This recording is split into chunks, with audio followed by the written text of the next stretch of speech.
I hope everybody can see my screen. It's a little bit strange to talk in an empty room, but I just imagine you guys spread all over the world. And I really appreciate you tuning in for the last talk in this long week. And I will talk today about new product from TechX Corporation, and it's called RSim. And R stands for radiation modeling. Let me introduce myself.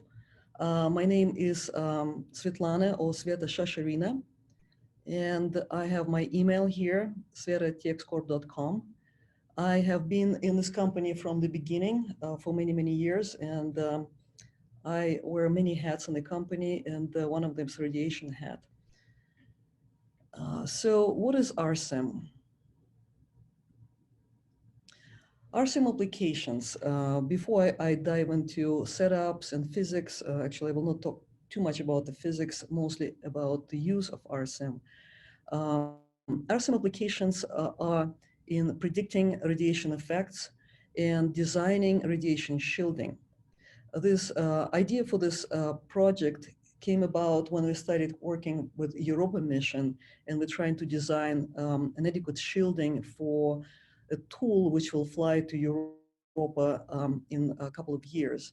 And at that point, we realized how difficult it is to set up simulations predicting the results of radiation.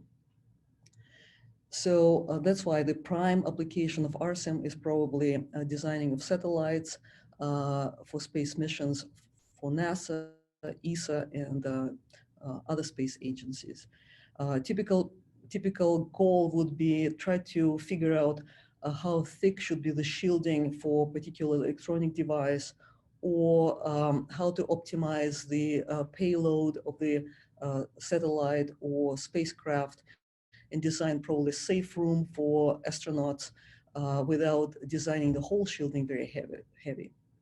Another application is, of course, accelerated physics. Many people here have accelerated physics background, and basically, you need Monte Carlo simulations to design detectors, and also to calculate secondary doses in complicated enclosures. Designing of nuclear and thermonuclear reactors rely on Monte Carlo simulations. Finally, these simulations are used for national security applications, for X-ray scanners of cargo, and so forth. General radiation protection, medical radiation applications. So RSim, it's a little bit different from the other product that you heard about during this week from USIM and BSIM, because for VSIM in USIM, TechX actually designed the physics engine here. RSim is a little bit different because we rely on the physics engine, which was developed outside of TechX, and the name of this code or toolkit is Geant 4. And it was developed jointly by European and US developers, mostly in Stanford Linear Accelerator Lab and in CERN. And it's been in the development at least 10, 15 years. It tracks particles in matter. It's different from USIM and BSIM in terms that it doesn't solve like Maxwell equations or fluid equations. It actually, typical Monte Carlo, it shoots the particles and in the matter, and basically based on the step, it does the roulette, figuring out what is going to happen to the particle at this particular step. Is it going to lose energy, gain energy? Is it going to produce extra particles? So it relies on very rich material database, which comes with Geant 4. So Geant 4 itself was developed like a toolkit. It means that in order to set up simulation and modify it, you have to write your own C++ code. And it's not very user-friendly, and it's not time efficient for many people. So with RSim, you don't have to write any C++ code. Moreover, you don't even to know about so-called UI or macro language of Geant 4 because we create the input for you. The input, what's typically goes into setting up a radiation simulation? Just using imagination, you probably could guess that first we need to create all the geometry, all the shapes which go in the simulation. Then we have to assign materials to the shapes. Then we have to design the radiation source. It could be either a testing facility beam, or it can be space radiation, for example, particles trapped in the magnetosphere of Jupiter or Earth. Then we have to tell the engine what kind of information we want to gather. It's depending on which Monte Carlo engine you use, people use different language for this type of analysis. MCNP uses call them tallies. Geant uses call them scores. But anyway, so you have to set up what you're going to collect and where. So once you set it up, RSim under the hood creates the full setup for Geant 4 and can run it through the graphical user interface.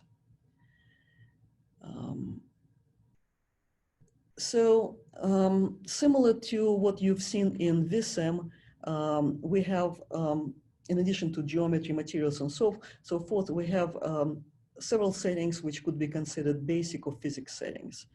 And under basic settings, you'll see things like number of events or number of primaries.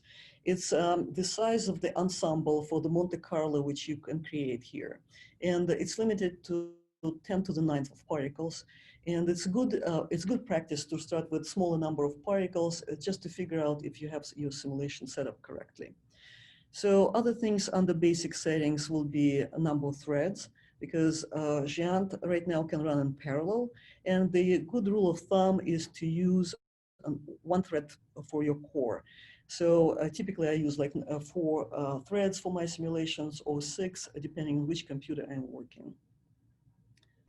On the physics simulation, on the physics settings, you will see a bunch of things which are called gamma CADs, electron CAD, positron CAD, and so forth.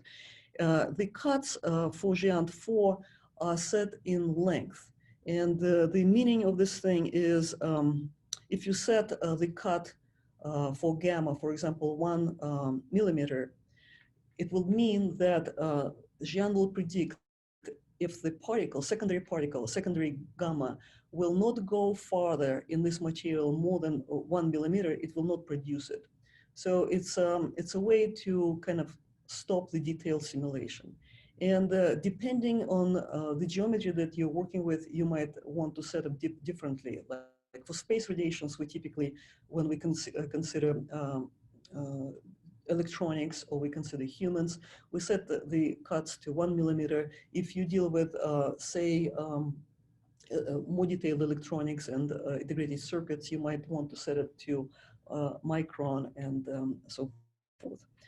A tricky thing here is to set up so-called physics lists. And I will not go in detail in physics lists choice. We provide the guidance in the documentation. Switching to geometries.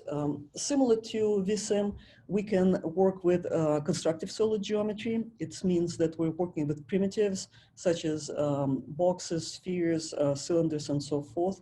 And we can produce pretty complex shapes based on these primitives and using Boolean operations on them.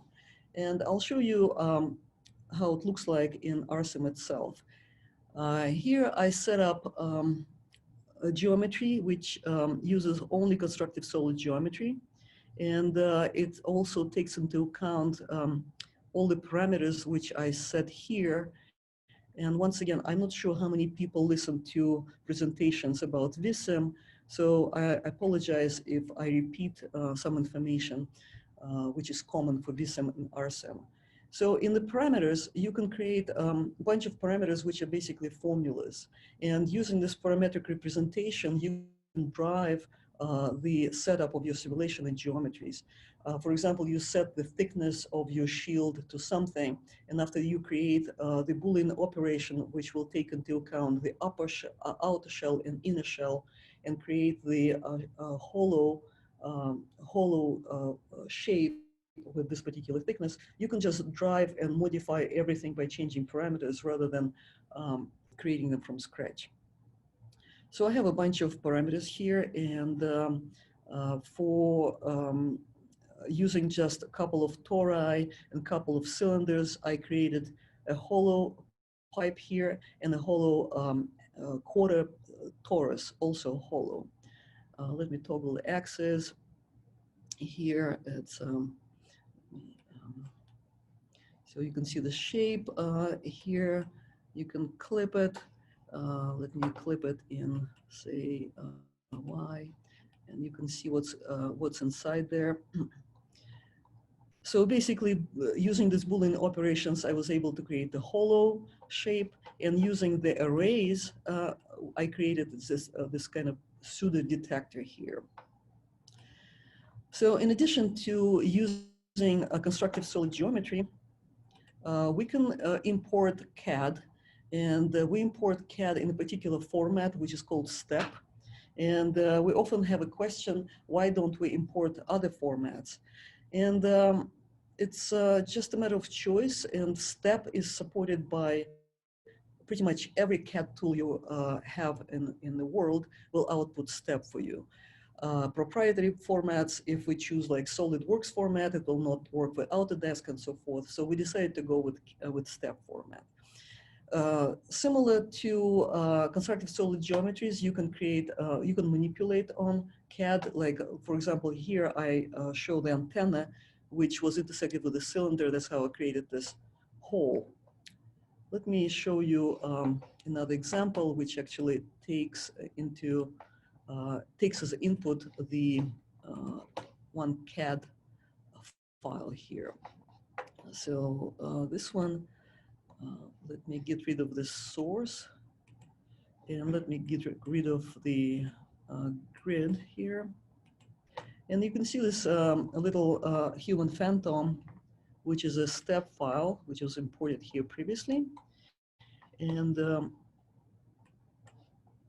you can see the parts of this human assembly. It consists of body, upper arm, forearm, and so forth here. So this is just to demonstrate that we can work with complex geometries imported as CAD. So moving on with the setup, just materials, just shapes themselves are not enough to predict the physics. So RSim comes with a large material database. It's consists about between 700 and 800 materials, primitive materials and complex materials.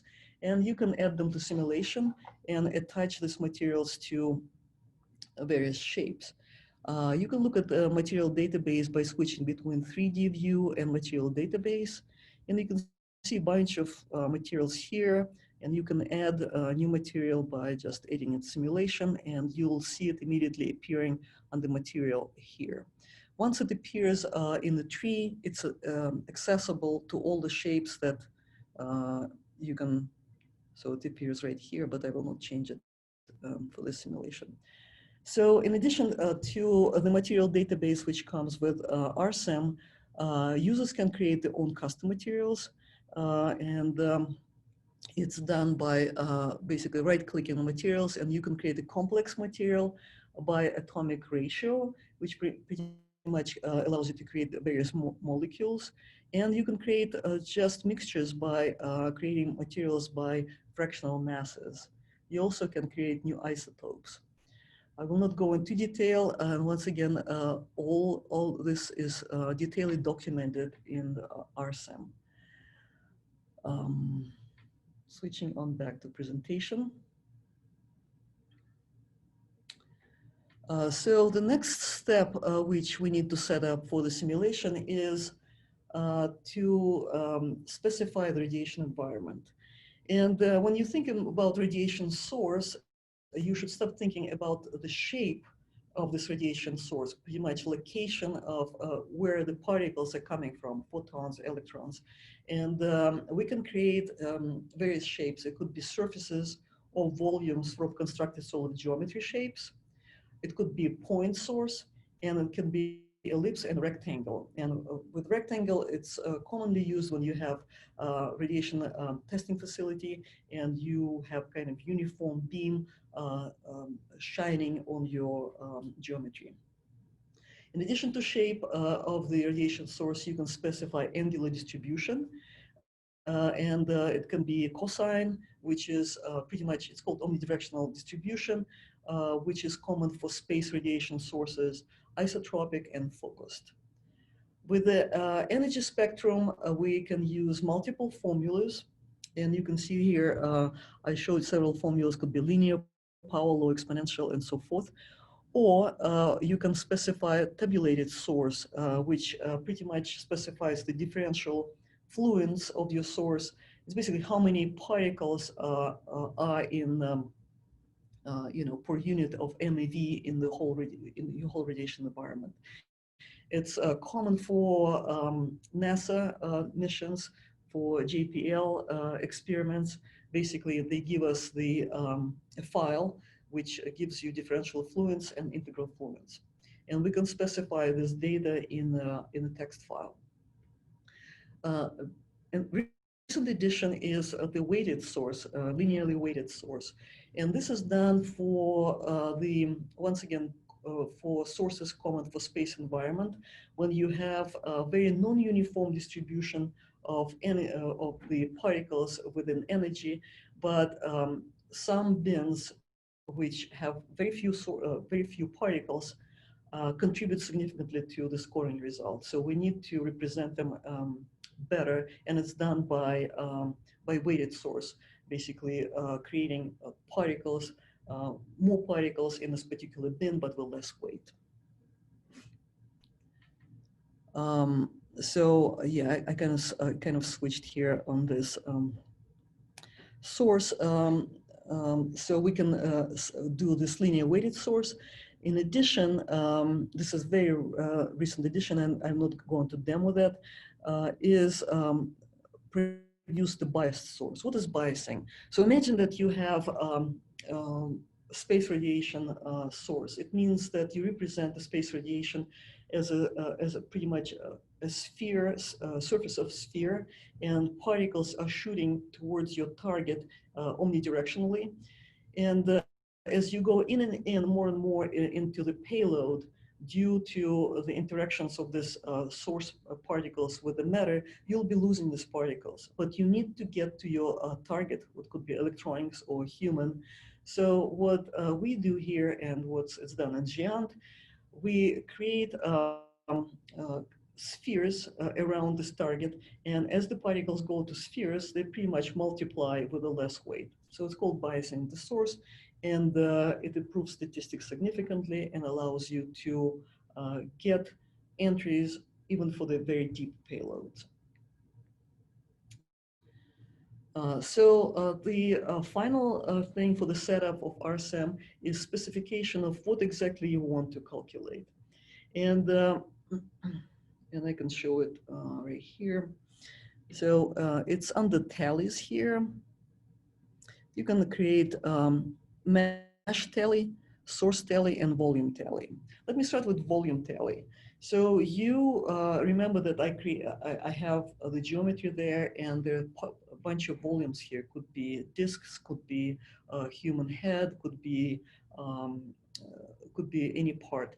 So when I create a volume tally, I'm basically collecting the data in this volume. It could be energy deposit in this volume. It could be a flux to this volume. When I create a mesh tally, I create a uniform Cartesian mesh, and I calculate the scoring in each cell. So it's a more detailed tally compared to the volume tally. Finally, I can do a source tally, which allows me to analyze basically analyze the energy distribution of your source. So we offer lots of mesh tallies. You can calculate those. You can calculate flux, current, energy deposit, and a bunch of other things here. The most commonly used, of course, those which an energy deposit. And the only difference between energy and dose is basically that dose is normalized for mass. Surface surface flux is very important as well because it allows you to predict the effects on human tissue and also on electronics and dielectric discharge. Volume tallies have similarly very large choices that you can choose from. And basically, you could just add one by one. And when you work with a volume tally, you have to assign the volume to a particular volume you're interested in. Switching on. One recent addition, and I know that some people in this audience already looked at the RSim prior to this presentation, and this will be new for them. We now allow to create a probe tally. Probes are very useful. Probes are pretty much small cubes you want to spread into your simulation. If you want to explore the radiation environment in different corners of your payload, or you want to compare the effects of radiation on different materials. So you spread a bunch of probes around your simulation, you assign different materials, and you calculate the results. It's a very useful thing here. And if you download RSim, you can play one of the examples which will have this attached to you, given to you. As I mentioned, mesh tallies, it shows here mesh tally. Let me show you the same thing in RSim. Let me switch to 3D view. And I previously created a mesh tally here. And this is calculates the energy deposit, and it will basically collect the energy deposition in every little cell of this uniform Cartesian mesh. And we can overlay it with a human and see what the results of radiation on human will be. I really like the mesh tallies because they're much more detailed.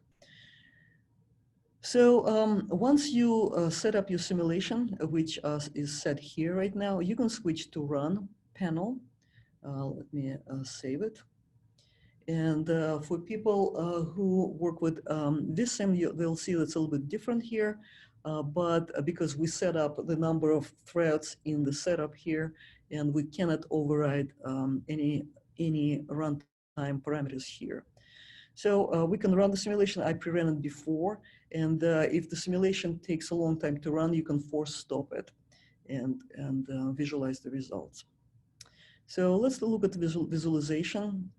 As you remember, I created a mesh tally and a bunch of volume tallies here. Now the data is being loaded here.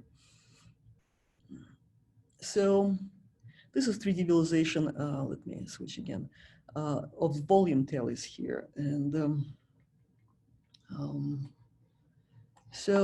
let me walk you through a little bit through the graphical user interface here. So if I want to look at energy deposit on the body here, I have a bunch of controls here, which are individual per plot here.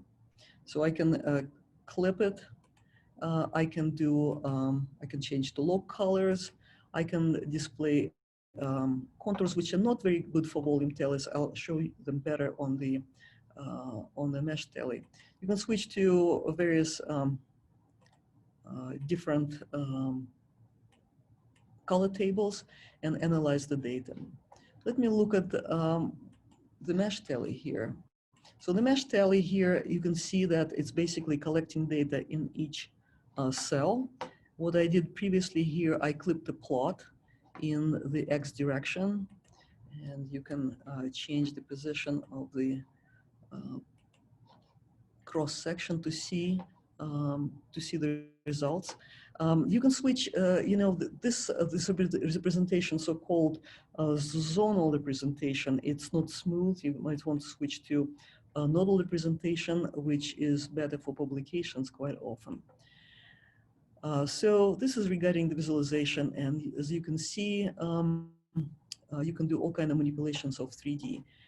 You also can visualize the histograms here, and you can specify the log scale and min and max and so forth. And it's quite useful because The 3D visualization is pretty, but scientific results often come from histograms.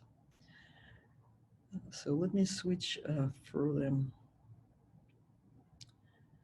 So in addition to visualization, of course, we produce output in text format. It's a CSV format. And this is not a full documentation, but that gives you a flavor. What you can see as an output is a text format, and it will output the total value of what you're scoring. So for example, if you're calculating the energy deposit, you'll be calculated the energy deposit in this particular volume or in this particular cell if you're working with the mesh tally. The second number will be sum of squared values, and the last number will be number of entries, number of particles which enter this particular cell or volume. So to estimate the error, you need to produce little math here, which unfortunately we don't do automatically for you, but I think we'll do it in the future. So what's next for this product? Right now, we can create geometry files for Geant 4 with constructive solid geometry and tessellated solids to represent CAD. And we can import back the tessellated solids. But the next step will be just also to backward compatibility to import CSG. We will have healing capabilities. I don't know if you've seen healing capabilities of our GUI presented previously, but what we can do currently, we can import STL or step file. We can analyze these surfaces which are created by RSim or LBSim actually too, and we can figure out the problems there. We can find the holes in the surfaces and actually patch them. But the next step which is important for Monte Carlo, is to identify when two surfaces are very close and actually merge them. So that will be upcoming development within the next 2 months. So, so basically, I invite everybody to contact us and take advantage of our offer to download RSim for free. Documentation is also available on the website and also comes with the product itself. As soon as you click on help, you'll see a pretty detailed help, full documentation of all examples.